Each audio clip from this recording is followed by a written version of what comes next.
Hello and welcome to another video on practicing classical or historical improvisation. This one is about getting started with partimento. If you don't know what partimento is, I would direct you to Robert Gerdigan's wonderful website, partimenti.org. I'll put the link in the description where he gives you all sorts of introductory information. But I want to show you a way to practice this that is a little bit more approachable, I think, than the standard sort of learn the rule of the octave, memorize it in all keys, and then try to play this in block chords and so on. And the ideas I am taking are kind of adapted and borrowed from this great book by Job Iserman, Harmony, Counterpoint, Partimento, which is sort of a theory book with some exercises. But what he does is to start harmonizing the scale, or in this case, a given bass line, in two-voice counterpoint, rather than jumping right away to 3 or 4 voices and realizing those as chords. So the simplest thing to do first is just to harmonize this bass line in thirds. And if it's not clear on the screen, again, I'll put a link to the PDF of all of these. There's 10 of these Furno's 10 partimenti, and we're just going to look at the first one today. So we're going to go through right now and just play this in thirds. And so it'll sound something like this.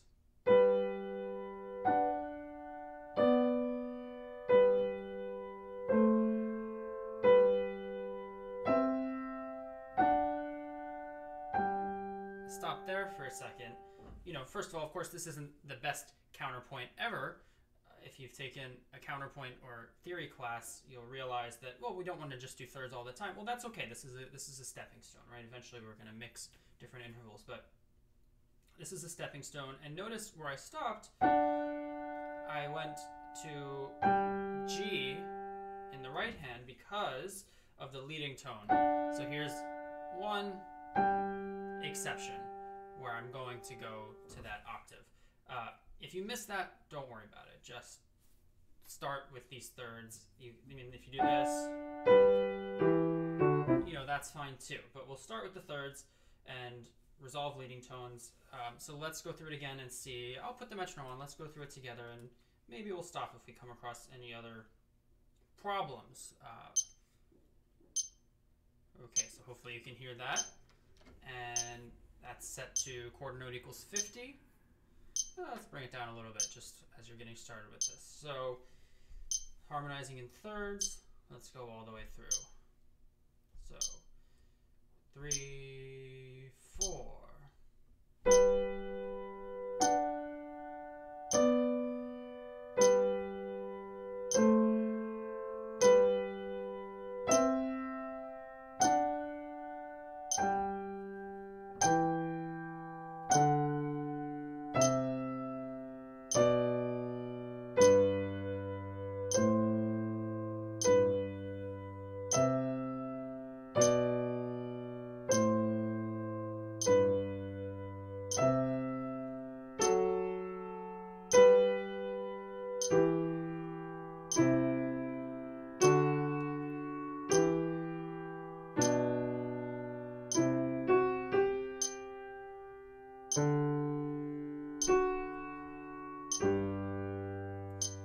And so I added a little compound cadence at the end there, which is where you have a 4-3 suspension over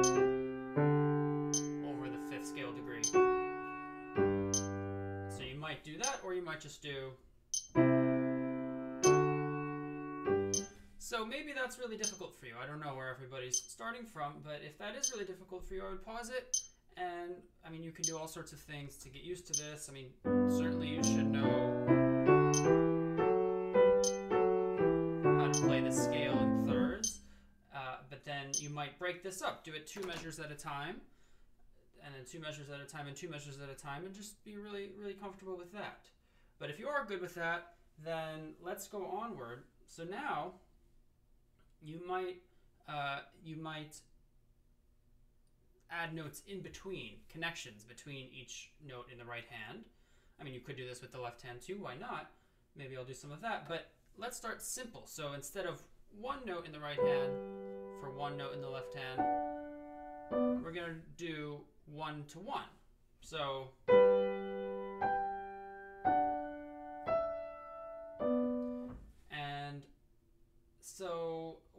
what are some rules that you can follow? Well, if you're going to leap, try to leap to a consonant note with the left hand. So I do this, and that works because I'm leaping to an octave, G and G. If you have 2/3 in a row, or let's say if the bass goes down by third, you can fill in by step. That's something you can always do. You can usually jump to an upper neighbor.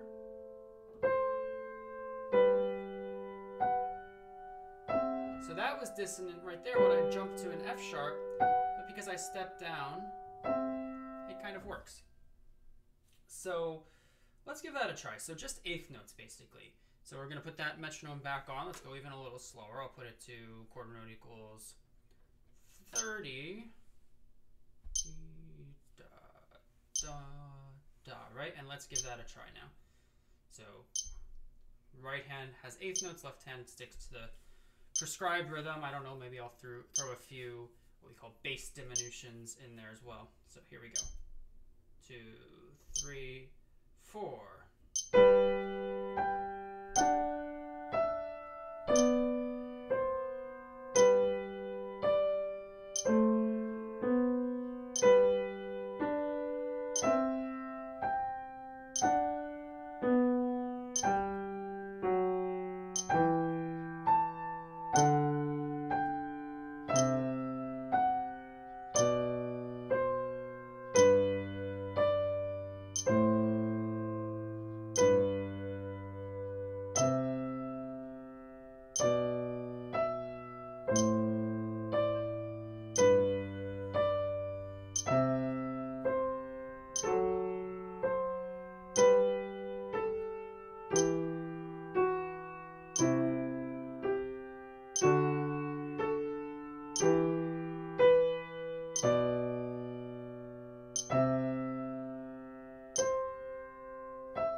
Okay, so then we could take that even further. We're going to skip that step for now just so we can get to sixths and understanding how we might make some alterations along the way. So, you know, where could you take that next? Well, you could go to sort of triplet divisions of the quarter note and then 16th notes and so on. And notice that I don't do it every single beat. Like there's good, you know, it sounds really good if you let the music breathe and rest a little bit. But so, okay, what if I do something like this, triplets? And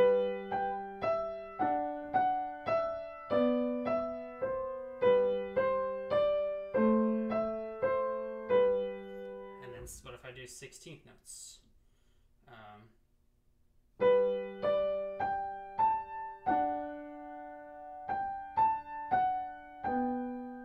And so on. So let me give you one more round through of this. I'm just going to play the left hand. You play whatever you want, just triplets, 16th notes. We're going to go nice and slow at that 30 beats per minute. And you could kind of bookmark this part of the video and just come back and keep trying that again. Maybe you even do just the right hand, so you don't have to worry about playing both hands together. Make it nice and easy. But here we go. So I'll play the left hand once and you do whatever seems right for you. So here we go, 3, 4.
Yeah, so hopefully, that was fruitful.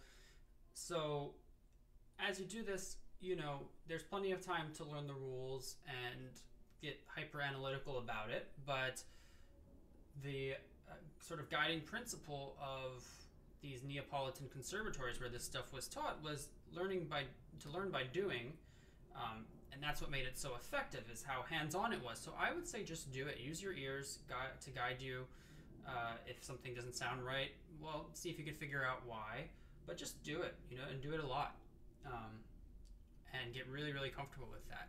So let's go on to harmonizing in sixths, but we can't, unfortunately, play sixths over everything. I mean, we can, but it's not going to sound as good as it possibly can. So when you have the tonic note, the first note of the scale, here, of course, we're in G major, so we have that G.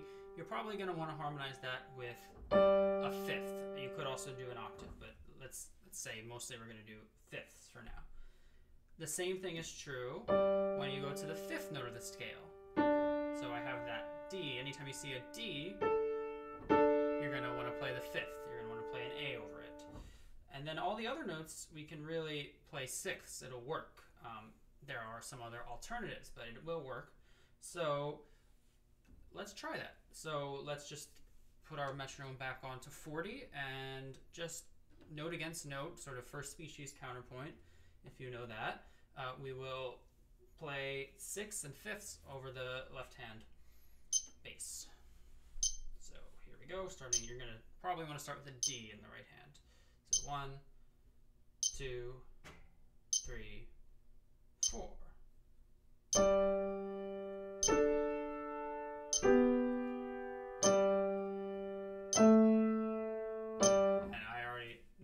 I got into parallel octaves there somehow, or parallel fifths, I think. So let's try it again. Here we go. 3, 4.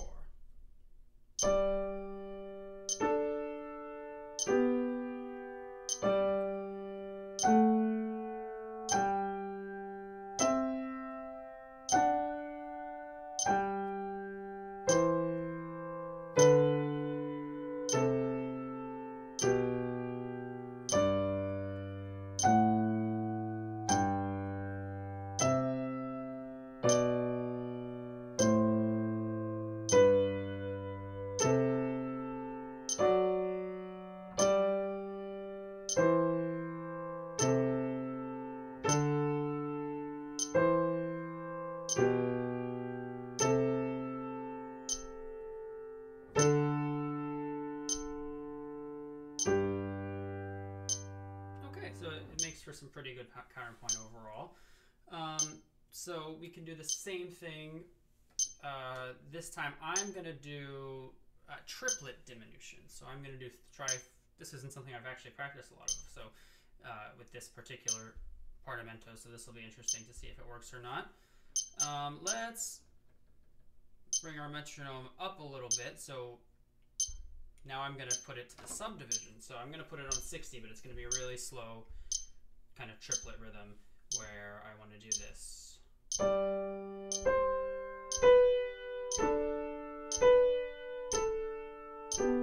And so on. So you might try to do that with me, or just listen, and then I'll give you another round through of just the bass after this. So here we go.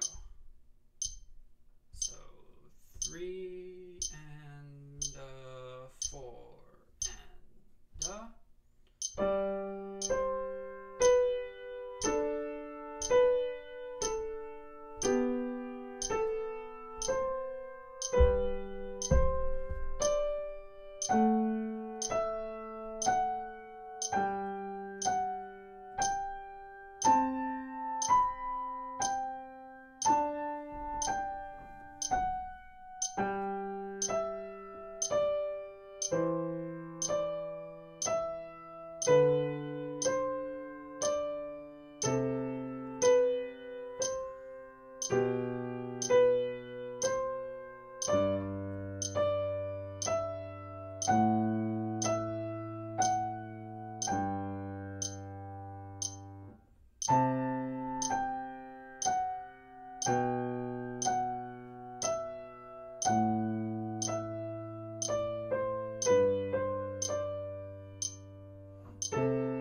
So then, yeah, let's do another round through.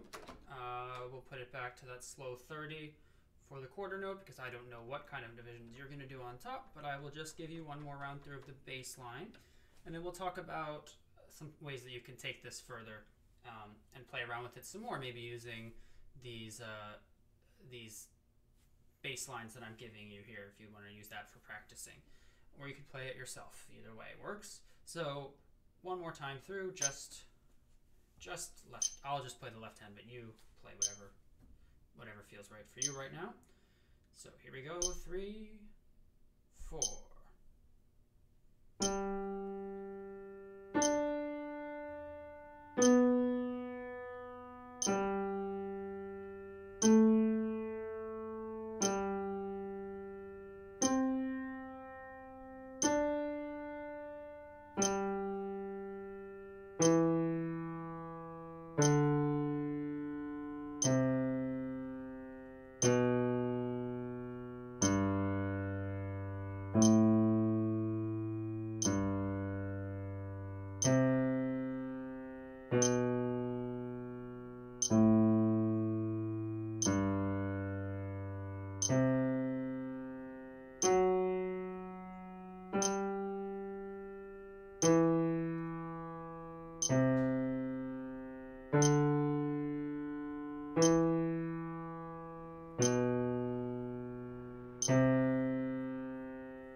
Okay, so hopefully this is making sense so far. You know, when you do these diminutions, you want to aim for whatever interval you're thinking of at the time. Thirds, sixths, maybe you mix and match. Maybe, you know, you start with a third, and then you go for a sixth, or actually, so you start with a third, and then a fifth because you're on the fifth scale degree, and then a sixth, and then a third, right, and so on. So you can mix and match and you start to have really nice two-voice counterpoint. But then you might also try doing a three-voice realization. So what if you do a third and a fifth? Oh, that's really nice. Starting to sound like chords, and then a third and a fifth.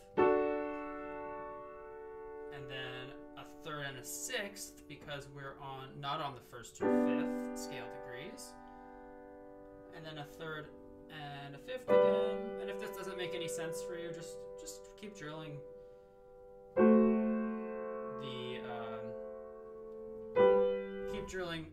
the stuff I already gave you. So, okay, but then there's some exceptions that come into play that we can use to make our harmony a little more interesting. First, if you have a sixth scale degree, so if we're in G major, that sixth scale degree is E, and it's going down to the fifth, then that sixth has the option of being sharp. So I only think that there's one of those in this because it's actually in the third measure. So we could have, okay, so if you're doing a three-voice realization, or let's say we're just doing fifths and sixths. Okay, so I start on a fifth, I'm in the third measure, and because I'm on the first scale degree, I start on a fifth here, and then I go to a sixth, but I make it sharp, because that's the sixth scale degree. And then now we start to get into some rule of the octave, because that's what happens in rule of the octave. And what that is doing is it's kind of, that is tonicizing your fifth scale degree a little bit. It's the leading tone of that D in this case. And then, and then, when we go from 5 to 4 in the same measure in the bass, well, we can actually treat that C as a suspension or a passing tone and just keep exactly what we had in our upper voices. That's what you see in the rule of the octave too, is you have a passing 4-2. And then the next thing we need to think about is the second measure of this second line here, so the sixth measure of the whole thing. Okay, this isn't actually an exception. This is just to tell you this is not an exception, which is we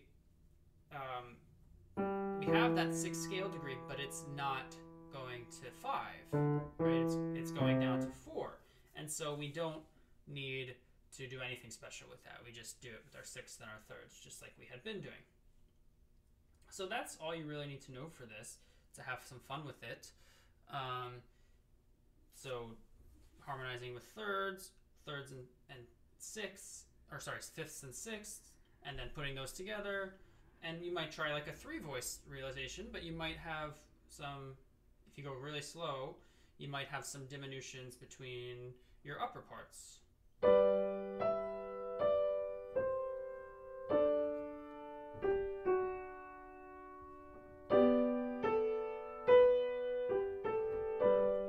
Right, and just, sort of start experimenting with a more florid, flowing texture with this. And yeah, that should do it. And then, if you want to get into really 4 voices with it, then okay, you need to go back and study your rule of the octave, because there's some sevenths and things that we need to add. But this should be a good process to take you through adding up to 3 voices for Furno's first partimento. And you can do the same thing with the second partimento, and be really successful with that. And then, he gets into more complicated rules as you go further into those. But just, play around with the first 2 and really get familiar with them. Even if you're used to this, you might use this method to transpose. I don't know, what if I want to put this into the key of D, but transposing the bass and thinking of my rule of the octave is too complicated, so I'm going to go back and think, okay, fifths and sixths here. And that should be pretty successful. Right? So happy partimentoing, and let me know what you thought of this. If it was helpful, I want to know. If it was confusing, I want to know. So enjoy the process, and I'll see you next time.